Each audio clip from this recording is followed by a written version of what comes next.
গতকাল দুঃখজনক একটা বিষয় হইলো যে হঠাৎ করে আমাদের বাড়ির উঠানের খুঁটি ফুইরা যায়, মাসি হয়ে গেছে। দেখেন কি অবস্থা। গতকালকে আমার একটা খুঁটি ভাঙ্গে পড়ছে, যে কারণে এটা নিয়ে বড় একটা টেনশনে ছিলাম। তো খুঁটিটা ভাঙ্গার মূল কারণ হইলো একটা গাছ ছিল এখানে পুকুর পাড়ে, আমরা এরা করেন। তো গাছটার মূলত নিচে থেকে মাটি ছিল না, যে কারণে অনেকটা লম্বা মতো 50 হাতের মতো, 40 থেকে 45 হাতের মতো গাছটা লম্বা ছিল। যে কারণে ওই যে গাছের গুঁড়োটা আপনারা দেখতে পাচ্ছেন। তো এই গাছের গুঁড়োটা আমার ড্রপ লাইনের তারটা ছিল, ওই যে পুকুর পাড়ে খুঁটিটা দেখা যাইতেছে, এই খুঁটির থেকে আসছে আমাদের বাড়িতে আর কি, যে খুঁটিটা ভাঙিয়ে গেছে অলরেডি। তো এই তারের উপর পড়ার পর তার না ছিঁড়ে যে ঘটনাটা ঘটছে, যে আমার উঠানে খুঁটিটা ছিল, এই খুঁটিটা ভাঙে গেছে। তো খুঁটিটা ভাঙ্গার কারণে কি হয়েছে একটা ঘটনা দেখেন। এখানে নাইকাল গাছ থাকার কারণে আল্লাহর রহমতে আমার ঘরের তেমন একটা ক্ষয়ক্ষতি হয় নাই, মূলত খুঁটিটাই ভেঙে গেছিলো। ওই যে গাছটার মুড়াটা দেখতে পাচ্ছেন ইতিমধ্যে, তারা কিন্তু খামলা লাগে অলরেডি হাঁটতেছে। আর লটটা কিন্তু ভাঙ্গার পর পানিতে ছিল, গাছের নিচে তো ছিল এক কথা বলতে গেলে।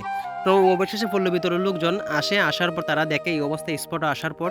তো আসার পর তারা সব কিছু দেখার পর প্রথমে চিন্তা ভাবনা করে যে 2 দিনের জন্য আমাদের যে একটা খুঁটি থেকে 10টা মিটার আসছে, মিটারগুলো বন্ধ রাখবো। তো এরকম পরিকল্পনা করে আসার পর খুঁটিতে উঠে তারা উঠার পর তাদেরকে অনেকভাবে বুঝিয়ে বলে যে আমার ছোট্ট একটা হাঁসের খামার আছে, মিশিং আছে, অলরেডি ডিম দিচ্ছি। তো তাদেরকে আনার পর অনেকটা আপ্যায়ন করি। আর তারা অনেক ভালো মনের মানুষ, ইনচার্জ এবং লাইন ইনচার্জ সহ আসছিলেন তারা 2 গাড়ি মোটরসাইকেল। তারা বিস্তারিত দেখার পর তারা বলছিলেন যে একটা বাস ছিল, এই বাসের মধ্যে 24 ঘন্টা কারেন্টের সুবিধা বন্ধ থাকবে, যেন আমার চালের উপরে পড়ে না। তারা এগুলা বিস্তারিত দেখার পর যে দেখতেছে যে আমার ঘরের উপরে বড় ধরনের ক্ষতি হলো না, এই ঘরটা অলরেডি কুটিটা ভাঙিয়ে গেল না বলতে গেলে।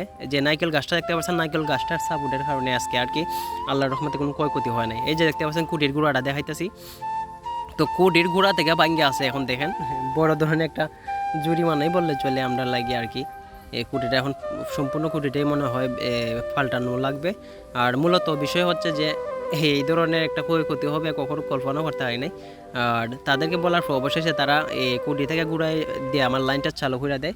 আর অসংখ্য ধন্যবাদ জানাই তাদেরকে, কানেকশন দেয় অসংখ্য ধন্যবাদ জানাই পল্লী বিদ্যুতে।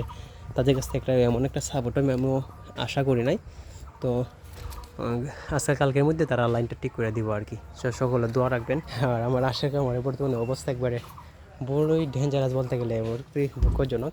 কারেন্টে টার্নিং অনেকটাই লাঞ্ছনার স্বীকার করতেছে, মানে থাকতেছে না। এই ঝড় বৃষ্টি তুফান আসার পরে কারেন্ট থাকে না, তারপরেও আলহামদুলিল্লাহ এই সময় দেখা কারেন্ট আছে, বুঝছেন নি কথাটা।